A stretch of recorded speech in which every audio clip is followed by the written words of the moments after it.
Halo semuanya, selamat datang di channel Wong Iseng, channelnya para pecinta komik dan novel. Hari ini Wong Iseng akan membawakan kisah yang berjudul Sang Penakluk Dewa. Selamat menikmati. Pengumuman penting, semua kisah ataupun cerita yang ada dalam video ini hanyalah fiktif belaka. Jika ada kesamaan nama, tempat, maupun lokasi kejadian serta isu yang sedang berkembang di masyarakat hanyalah bersifat kebetulan semata dan tidak ada maksud ataupun niat yang disengaja. Mohon pengertiannya.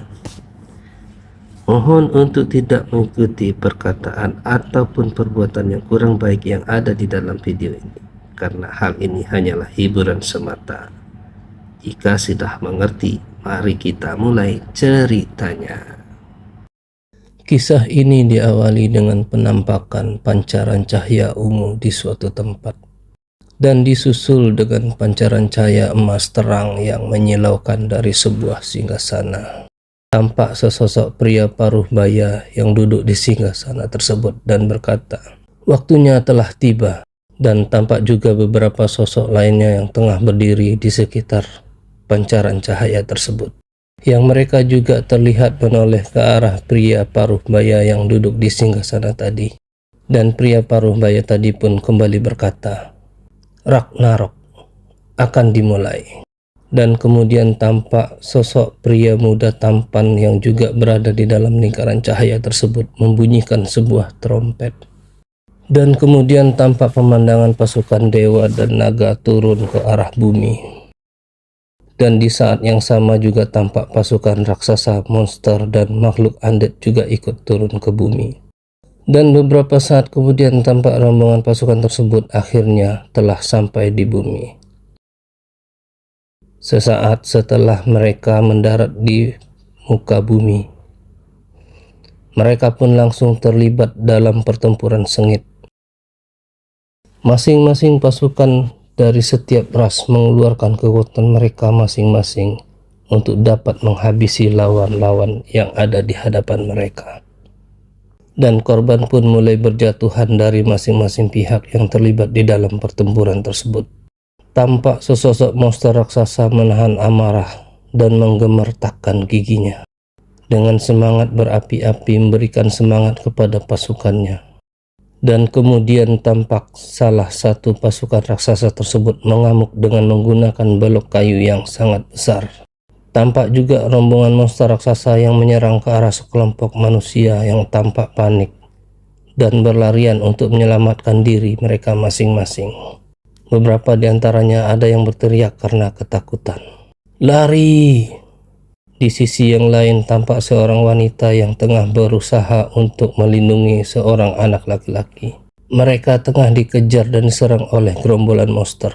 Sesaat kemudian tampak sang wanita sangat terkejut dengan datangnya serangan ke arah mereka. Dan dengan cekatan dia mendorong sang anak laki-laki tersebut untuk menjauh agar terhindar dari dampak serangan yang datang. Saking keras dan tiba-tibanya dorongan tersebut tampak sang anak sampai terjatuh. Namun walaupun anak tersebut terjatuh, dia benar-benar terhindar dari serangan tersebut. Sementara sang wanita tertimpa oleh tumpukan batu, hanya bagian atas tubuhnya yang masih terlihat. Tampak wanita tersebut tertelungkup dan menderita luka yang cukup parah. Sementara sang anak berusaha untuk membangunkannya dan mencoba untuk menariknya keluar dari tumpukan batu tersebut sambil memanggilnya, "Ibu, tidak!" dan terus melakukannya sambil menangis. Namun sesaat kemudian terdengar suara, "Shadow Creature, datang! Lari! Dengarkan aku! Jika kamu lari sekarang, kamu mungkin masih bisa selamat."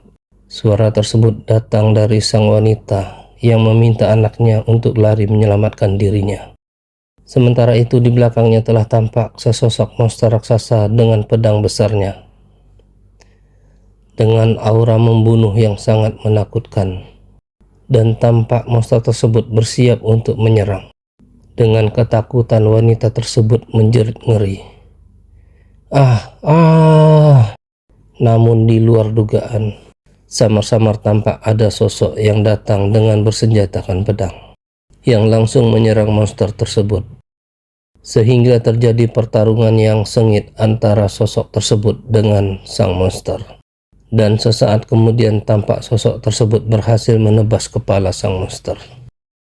Tampak cahaya kuning berkilauan menyelimuti tubuh sosok tersebut, yang dilanjutkan dengan pemandangan kepala sang monster yang jatuh ke tanah.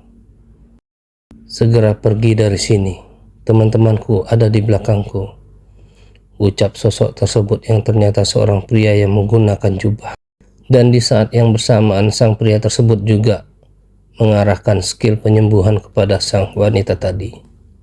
Dan kemudian sang wanita tampak telah pulih dan sambil memeluk anaknya berkata, "Terima kasih karena telah menyelamatkanku." "Ibu, Black Rob itu," ucap sang anak. Tampak sang pria berjubah menoleh ke arah mereka. Dan kemudian sambil berbalik, ia pun berkata, "Baiklah." Tampak pria tersebut telah dikepung oleh para monster. Dan pria tadi pun mulai mengcasting skillnya dan berkata, "Ayo mulai." Di sisi yang berbeda, tampak gerombolan monster mulai menerjang. Pria tersebut pun juga sudah mulai menyerang dengan menggunakan pedangnya yang diselimuti oleh api merah keemasan yang berbentuk seperti rantai. Pertarungan antara pria tersebut dengan para monster berlangsung dengan sengit dan brutal. Para monster menyerang pria tersebut secara terus-menerus dan tanpa henti. Dan pria tersebut dengan mengandalkan skill dan kemampuannya menjatuhkan para monster tersebut satu persatu. Dia menggunakan beberapa skill yang berbeda dalam pertempuran tersebut dan terus-menerus dapat menjatuhkan para monster yang menyerangnya. Pertempuran pun terus berlanjut. Dan pada akhirnya sang pria tersebut dengan skill pamungkasnya berhasil mengalahkan semua monster yang ada. Ini adalah kisah tentang kehidupanku yang penuh dengan perjuangan berat dan kisah umat manusia mencoba menghindari takdir mereka bersama diriku yang mendapatkan sebuah item.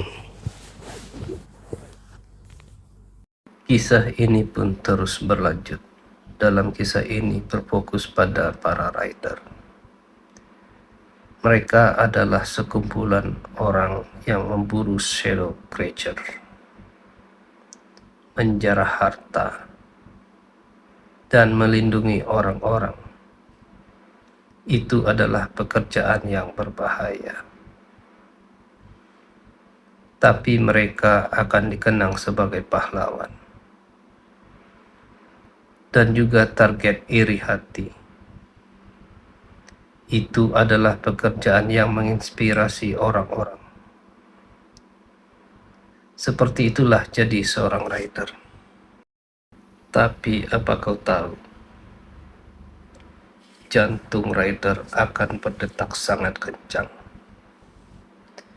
sesaat sebelum mereka mati. Jadi mari kita lanjutkan cerita ini. Tampak pemandangan dari sebuah kafe yang tengah ramai oleh para pengunjung. Di tengah suasana yang tenang itu terdengar suara teriakan seorang pria. "Dasar bajingan gila. Kau menyuruhku untuk menjadi perisai hidup?" "Tidak, Hyung, jangan salah paham. Katamu kau butuh uang secepatnya," jawab pria lain yang menjadi lawan bicaranya. Dan pria tadi pun merenung dan bergumam di dalam hatinya, "Sialan. Memang aneh kalau kupikirkan lagi, bahwa mereka cuma mengajakku seorang diri untuk mengikuti sebuah raid dungeon. Orang ini bernama Jeong Woo-min. Dia bekerja di agensi rider dan berperan sebagai pemberi pekerjaan pada rider sepertiku yang bukan bagian dari guild manapun. Jadi ketika aku dihubungi olehnya, aku tahu kalau aku akan diberi pekerjaan setelah sekian lama. Tapi setelah mendengar permintaannya, dia mau aku ke garda depan membawa perisai di dalam dungeon yang dipenuhi oleh monster undead. Itu sama saja menyuruhku menjadi perisai hidup kalau terjadi suatu bahaya. Kenapa cuma ini pekerjaan yang tersedia? Padahal anak-anak yang ranknya lebih rendah dariku tak kesulitan dalam mencari pekerjaan. Ya, kau tahu sendirilah, Yu, ucap Jeng Min. Bahkan dengan rank tinggi, ada beberapa tempat yang lebih memilih mengajukan permintaan kepada rider dengan kelas warrior. Jiang Wumin kembali menambahkan. Jadi apa kau meremehkanku karena menjadi penggila martial art? Sang pemuda pun bertanya. Aduh, maafkan dosa besarku itu. Sejujurnya itu benar, jawab Jiang Wumin. Akhir-akhir ini para magician lebih dibutuhkan. Warrior relatif lebih lambat dalam mengurus banyak hal dan punya kesempatan terluka lebih tinggi. Jadi mereka bukan pilihan pertama bagi klien.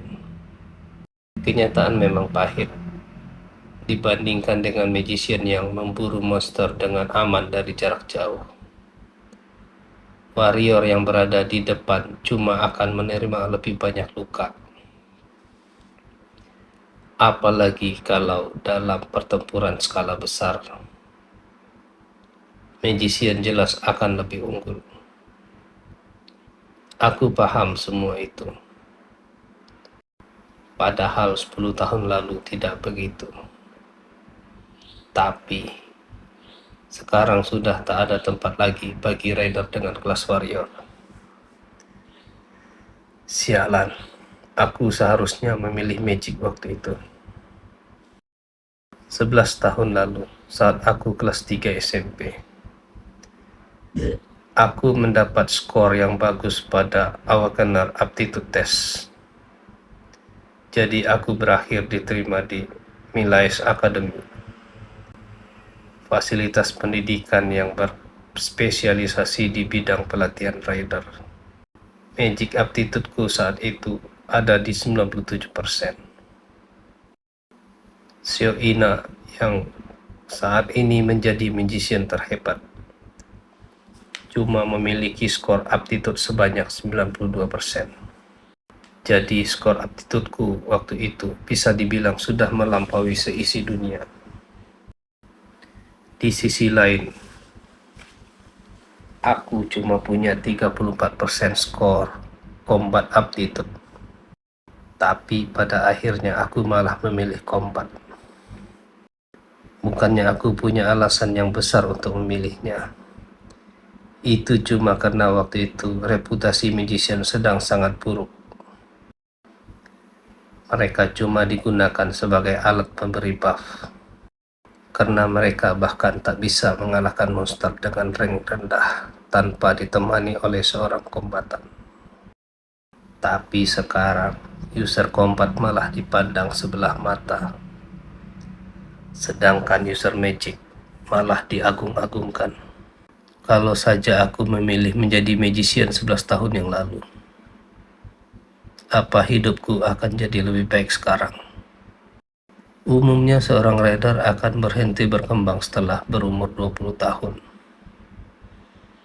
Tak ada gunanya menyesali apa yang sudah menjadi sekarang. Kesempatan seperti ini tak datang sering-sering. Aku tadinya memberikan kesempatan ini pada orang lain. Tapi aku datang padamu duluan karena aku mengingat keadaanmu saat ini. Aku punya bakat yang diidam-idamkan oleh mereka yang memilih magic sebagai fokusnya. Tapi sekarang, aku cuma warrior rank D rendahan. Hidupku sekarang berubah menjadi yang terburuk. Oke, akan kulakukan. Jiang Wumin tampak terkejut mendengar jawaban tersebut. Aku tahu dari awal kalau aku tak punya pilihan.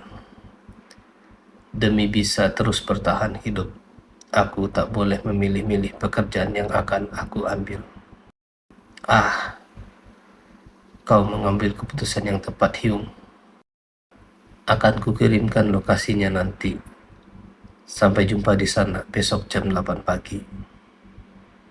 Jangan sampai telat ya, kata Jiang Umin. Kenapa kau mau bertemu denganku di sana? Kau kan sibuk dengan pekerjaan agensimu. Jangan khawatirkan itu, fokus saja pada pekerjaanmu. Tidak, aku punya sesuatu yang harus kulakukan di sana besok. Jadi sampai jumpa besok ya, Hyung. Keesokan harinya, tampak sekumpulan rider yang berkumpul di depan sebuah gate. Sang pemuda yang merupakan MC kita di dalam cerita ini tampak tengah berdiri dengan bersandar pada sebuah pohon. Di sisinya tampak sebuah perisai. Umin bajingan, katanya dia mau menemuiku. Tapi aku tak melihatnya dimanapun.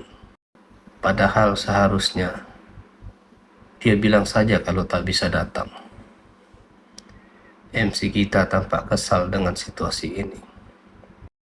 Sebenarnya Umin lebih baik bekerja bersama dengan rider yang lebih hebat daripada denganku. Sang MC pun tampak menatap ke arah seseorang yang tengah duduk di bawah sebatang pohon besar yang menjulang. Aku cuma seorang rider kelas warrior rank D, sedangkan Umin adalah seorang magician rank A.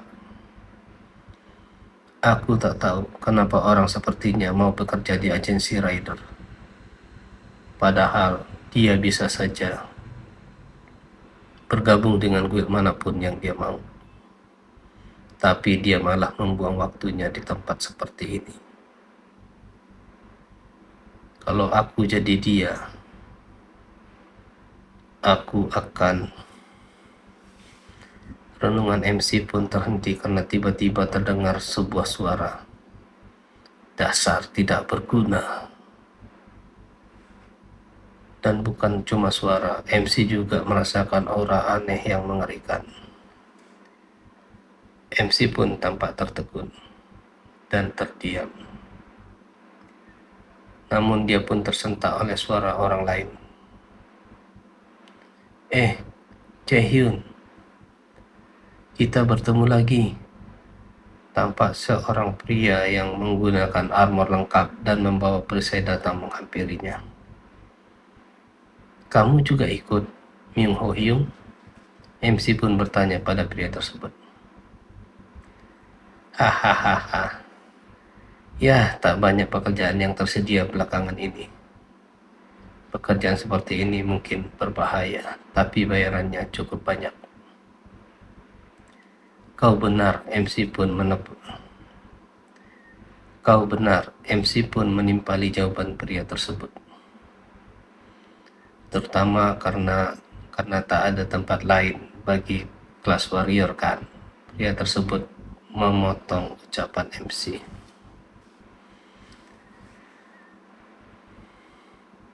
Terutama karena tak ada tempat lain bagi kelas warrior kan. Pria tersebut memotong ucapan MC. Anak-anak zaman sekarang tak ada yang mencintai pedang. Apa hebatnya melemparkan bola api dari kejauhan?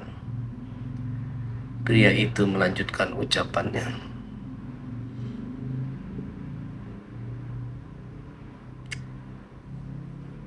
Cinta matamu, aku hampir mati kelaparan karenanya, ucap MC dalam hati. Omong-omong, ayo kita lakukan yang terbaik. Dan kita akan minum soju setelah selesai. Gimana? Myung Ho pun bertanya pada Jaehyun. Ya, kedengarannya bagus. Tapi aku sedang tak punya uang, jawab Jaehyun. Tidak bisa, aku sudah mentraktirmu terakhir kali. Myung Ho menimpali. Jaehyun hanya tersenyum diam. Tampak Myung Ho memperhatikannya. Oke. kata Miho sambil memegang kepalanya. Aku akan mentraktirmu lagi untuk yang terakhir kalinya. Miho pun melanjutkan ucapannya. Aku merasa tak enak. Aku selalu merepotkanmu, jawab Jaehyun. Padahal dalam hati dia berkata, dasar anak baik. Sesaat kemudian terdengar suara teriakan dari seorang pria. Semuanya berkumpul di pintu masuk dungeon. Kita akan masuk dungeon 30 menit lagi. Tampak para rider pun mulai berkumpul. Demikian juga dengan Myung-hoo dan Jaehyun. Saatnya bersiap-siap, ucap Myung-hoo. Jaehyun pun tampak menarik nafas dalam-dalam dan kembali perhatikan layar ponselnya. Saat memasuki dungeon, rider harus mengingat dua hal terpenting. Yang pertama adalah kemungkinan muncul suatu hal yang tak terduga. Sesuatu yang kau temui di dalam dungeon yang dapat mengganggu pikiran rider. Dan bahaya yang akan terjadi apabila mereka menurunkan penjagaan mereka karenanya. Saat mereka tak bisa berpikir jernih, dungeon menguji mereka untuk melihat apakah yang ada di tangan mereka adalah keberuntungan atau malah tragedi yang menyamar menjadi keberuntungan. Yang kedua adalah, oi Jaehyun, apa yang kau lakukan? Apa kau melihat handphonemu lagi? Tegur Myung-hoo memotong lamunan Jaehyun. Kau selalu melakukannya sebelum masuk di dungeon. Apa yang kau lihat sampai seserius itu? Apakah itu foto pacarmu atau semacamnya? Tanya Myung-hoo. Bukan apa-apa, jawab Jaehyun. Sambil menatap ponselnya, Jaehyun pun berkata dalam hati, aku akan kembali dengan aman, ibu. Tampak layar ponsel Jaehyun yang menampilkan foto dirinya dengan ibunya. Dan selanjutnya tampak para rider sudah mulai masuki gate dungeon. Dan beberapa saat kemudian tampak pemandangan di dalam dungeon. Tampak segerombolan makhluk undead yang menyerbu ke arah para rider dari arah yang berlawanan. Hei, Tank, pasang perisai kalian dengan benar. Jaga posisi, tetap lurus, teriak salah satu magician. Apa kalian tak dengar apa kataku? Ku bilang jaga posisi kalian, bahkan kalau kalian harus mati. Sialan, dasar pekerjaan ampas, ucap Jaehyun dalam hati. Sambil bertahan menggunakan perisainya menahan gempuran dari para undead. Dari arah belakang terdengar suara dari para magician yang mengucapkan mantra. Oh, cahaya terang dari Alvin. Api di bawah surtur. Membasmi semua musuh yang terlihat. Tampak pancaran cahaya kuning terang yang menyilaukan dari bola api yang dibentuk oleh para magician. Dan sesaat kemudian bola api itu pun dilemparkan ke arah depan, yang lewat di atas kepala para warrior yang berperan sebagai tank di bagian depan. Yang kemudian disusul dengan suara ledakan yang menggema di seluruh ruangan dungeon. Tampak makhluk adit yang terbakar oleh api yang menyala-nyala, tepat di depan para warrior yang berperan sebagai tank. Jaehyun pun menoleh ke arah belakang. Meteor Guild kah?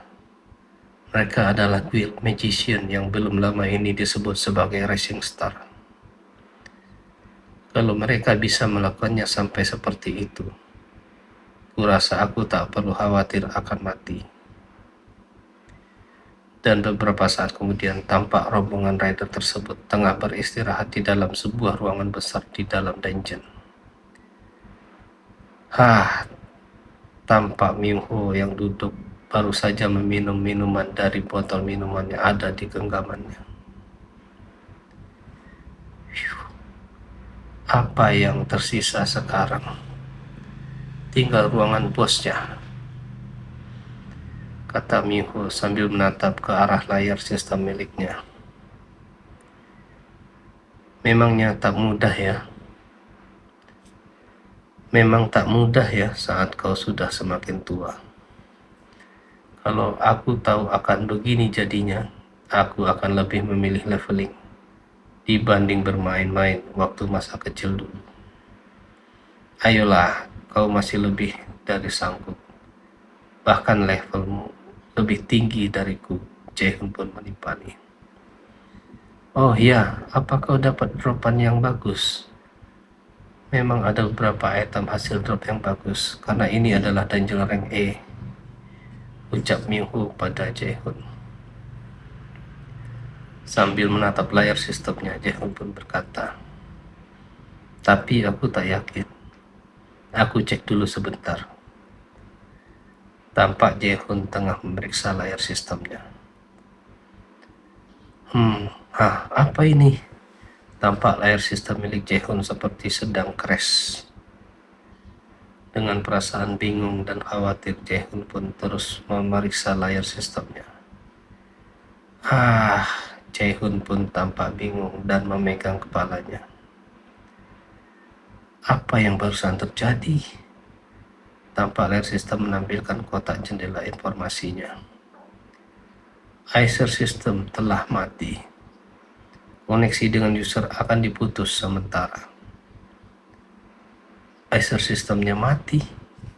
Itu tak pernah terjadi sebelumnya. Kembali muncul jendela informasi. Acer system gagal menyalakan ulang karena alasan yang tidak diketahui. Gagal menyalakan ulang? Apa maksudnya itu? Namun kemudian tampak bola-bola cahaya yang mengambang di sekitarnya. Terdengar sebuah suara di dalam kepala Jae-hoon. Ikuti cahaya itu. Jae-hoon pun tersentak dan merasa bingung. Dalam kebingungan dia pun kembali melihat ke arah layar sistem miliknya. Tampak jendela informasi baru di layar sistem. Tampak jendela informasi baru di layar sistemnya.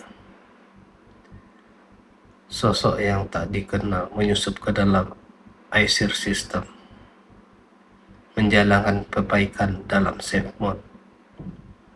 Namun kemudian informasi yang muncul di layar sistem adalah gagal. Sosok tak dikenal. Suara apa yang tak?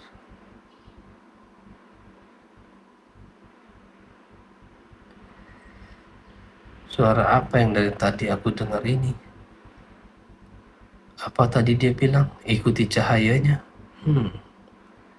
Apa yang kau katakan? Tanya Minho yang duduk di dekatnya. Tidak. Barusan kukira aku mendengar seseorang menyuruhku mengikuti cahaya, jawab Jae-hoon. Sambil menatap ke arah cahaya yang dia maksudkan. Tampak cahaya tersebut bergerak ke suatu arah. Apa ini cahaya yang dia mau aku ikuti? Kau bertingkah aneh dari tadi. Apa kau sakit? Minho kembali bertanya pada Jae-hoon. Tidak, aku tak apa-apa, jawab Jae-hoon. Apa tak ada orang yang bisa melihatnya? Tampak bola-bola cahaya itu tampak bergerak ke arah luar dari ruangan tersebut. Jae-hoon pun tampak makin penasaran.